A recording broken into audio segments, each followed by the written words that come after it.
what I want to do is just talk a little bit about aftercare so people can watch this video after they leave the shop. First of all, anytime I talk about aftercare or aftercare issues, if your tattoo is going sour, if you're having an issue, like you're having like heavy, bizarre discharges, go see a doctor.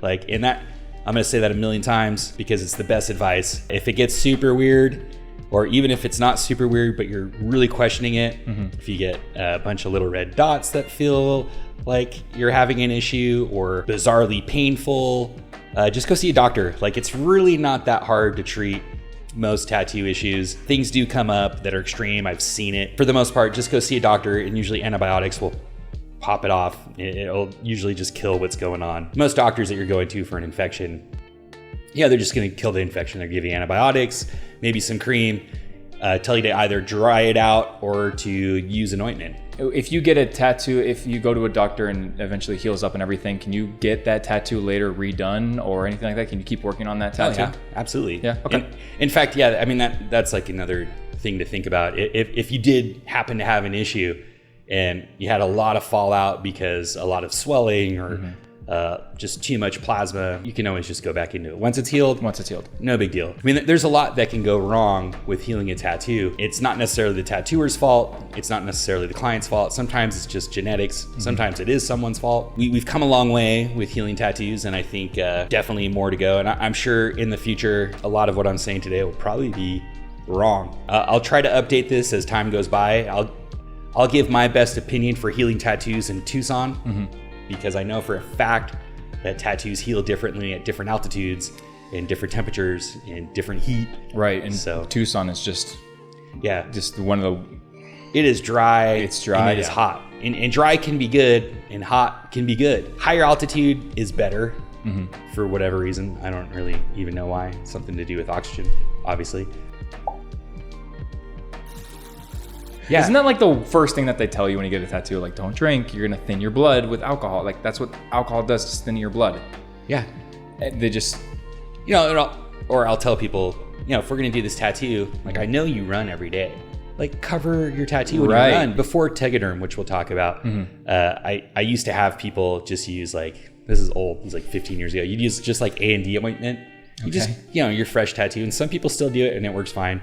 Yeah, I'm not judging that. That's not what I recommend. But here in Tucson, putting A&D ointment on your fresh tattoo and then going running is like a recipe for disaster, because you have an open wound, especially if it's a large one, and you're running around, the sun's blasting on it, the A&D is sweating off of you, and then the A&D is also collecting whatever garbage is in the atmosphere.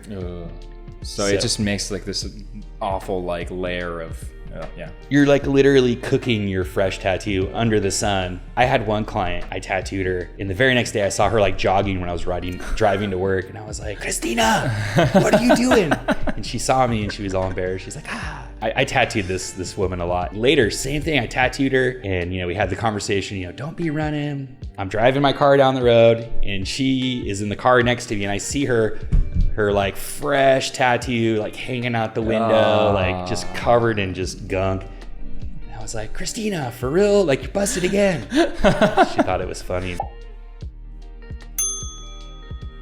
For most tattoos, I recommend people just use TEGADERM now. Just wash it off and get a clean sheet of TEGADERM, the 3M version, put it on the tattoo and do it in a way that the whole tattoo is covered. And I like to give it at least an inch or two on all the edges. For those who don't know then what TEGADERM is the almost saran wrap that covers an entire tattoo. It's like a tape, see-through tape, right?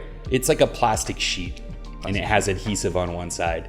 And it was developed for burn victims, from what I understand. I was told this by someone years ago, so who knows if it's true or not. Yeah. But it basically lets your tattoo heal with your own plasma. So you're using the body's plasma that you're producing, trap it over the tattoo, kind of trick the tattoo into getting healed while it's under plastic, so it's less exposed to bacteria and other things, and that's why I recommend it. And on the packaging of TEGADERM, it says you can use it up to 7 or 10 days. I have run into issues with that a few times, and a lot of other tattooers have, especially in the summer months. I'm just recommending like 3 days. But I'm also recommending, if anything starts feeling weird, even if you just start questioning that maybe something's going wrong, just peel it off. If you want to reapply it again, go buy a fresh roll. You can get it pretty much any pharmacy now. Buy the 3M TEGADERM. There's other brands, there's other stuff. I don't like any of them except for 3M. And there are other brands that are probably perfect. For me, in my experience, every time I've tried another brand, I've ran into issues. I don't think I've ever had a real problem with TEGADERM, the 3M product. It's good. Yeah, 3M tried and true. It is for me. Outside of TEGADERM, or once you take off the TEGADERM, let's say after 3 days, you take it off, I recommend that people just let their tattoo dry out. This system I'm doing is kind of a hybrid system of what I've learned from Japanese tattooers. They like to use saran wrap rather than TEGADERM. And I do that sometimes too. So you can use saran wrap. You don't need anything else. You're just using your own body's like chemicals and juices. And you make sure that you're not touching the inside of the saran wrap while you're wrapping it on. So you pretend that your hands are carrying little bacterias and little issues, and just roll. Well, first wash it, get your hands real clean, bar soap, do the alphabet, whole thing. Put a sheet of plastic on you and then tape it up and swap it out every 3 or 4 hours. You want to keep replacing it with saran wrap as long as it hasn't started the healing process through drying out. So to make that less complicated, if you've been wearing saran wrap for 2 days and then for some reason didn't wear it for 6 hours, I wouldn't recommend going back to saran wrap, because your body will start drying out, and now you're going to cover the saran wrap over kind of scabby little issues. Yeah. And you're going to have problems. And then the scabs will get waterlogged, and then you got problems. So I recommend once you're done with the TEGADERM or the saran wrap, can't go back. You're done. Depending on different clients, I recommend different things. I recommend in Tucson that after you've done TEGADERM or saran wrap, just to let it dry out for a few days, even up to a week. If it's a big tattoo and it feels comfortable and it's not super itchy, just let it completely dry out. Wash it off, a couple times a day, 3-4 times a day before you go to bed. If there's something that has begun to scab, don't let it get waterlogged. You want to clean it, but kind of clean around the scab, because if you get a scab waterlogged, it's done. There's a good chance, that whole chunk of the tattoo is going to fall out. And waterlogging is where the scab kind of gets soggy and stuff, as if you had your hands in water forever, that. That's what waterlogging is. Yeah, if you have a scab that's waterlogged, a lot of times it'll just start detaching from the body, and then it'll pull out the pigment because it just grabs too deep. There are cases I've seen where the tattoo's gotten waterlogged, and that person just had crazy discipline, didn't pick at it, didn't really touch it, and it healed perfect. You want to avoid that situation where you have a waterlogged tattoo, but it does happen. I've healed a handful of tattoos that ended up waterlogged for one reason or another. Some of them healed good, some of them healed bad. After, I recommend drying it out, and I don't recommend everybody dry something out. If you just tend to be really itchy, or if you've been healing tattoos for a long time and you've had success with any sort of lubrication or whatever medical product you've been using, a lot of people like Inkies. I like Inkies. So the next process after it dries out is adding ointment. You could use Inkies, or you could use Aquaphor.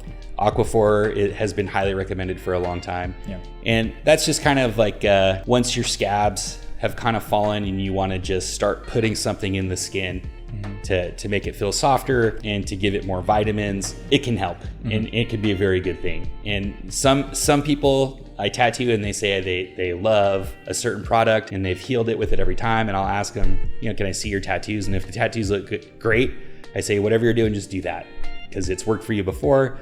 Maybe they love A&D ointment, which a lot of tattooers laugh at, but for them it works fine. I mean, if it works fine and they haven't had issues, barring using something that's dangerous, right, I would say go for it. How much of this ointment do you put on? Do you put on a thick caked layer, or do you just put a little bit? You want it in the skin, not on the skin. So, especially with Aquaphor or Inkies or anything, if you can scrape it off, it's too much. If after you put it on your skin, if you can take a credit card and just scrape off the top of your skin, yeah, it's too much. It's not in your skin, it's on it. Listen to your tattoo artist right off the bat. And bug them. I mean, I tell clients all the time, hey, if you got a problem, text me. I don't care what time it is. Just text me and ask me. a lot of times I tell you to go to the doctor, but if it doesn't look like it's severe, you know, I can help you to the next thing. You know, sometimes people get worried. I have a lot of first-time clients, and they get worried and they want to ask a bunch of questions, and they might feel like they're annoying me. You're not. Like, I just want to like help people get through it. And sometimes people ask a lot of questions, and that's cool. Like, I really don't care. It doesn't take me very long. And if you have a tattooer that can't deal with that, go find somebody who's like a professional. Like, it's just not cool. Like, if you tattoo someone, I don't care if you're booked to the gills, like, you can take 30 seconds to look at a picture of a tattoo that someone's suspicious about and go, go to the doctor, or take off the wrap, or use more Lubriderm, switch to, you know, another product. Just leave it alone. I tell a lot of people that, just like, hey, from here on out, just don't even worry about it. It looks good. I know you're worried, and it's gonna heal just fine.